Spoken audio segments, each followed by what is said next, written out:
અમદાવાદ અને તેના આસપાસના વિસ્તારોમાં 4-5 દિવસથી વરસાદ નથી, પરંતુ હજુ પણ ગ્રામીણ વિસ્તારો છે જળમગ્ન।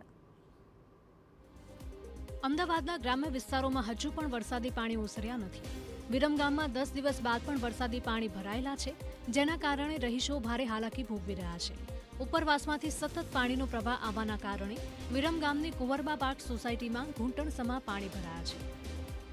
10-12 દિવસથી જ્યારથી વરસાદ ચાલુ થયો ત્યારથી જ આટલું નટલું પાણી છે, ક્યાંય જવાનું નિકાલ જ નથી।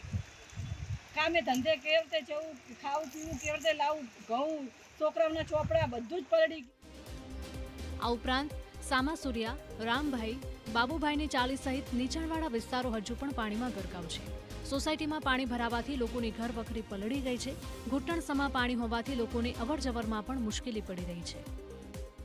ટીચાણની અંદર પાણી છે, ઘરની અંદર પણ પાણી છે અને અહીં કને રાંધવા ખાવાની બહુ તકલીફ પડે છે।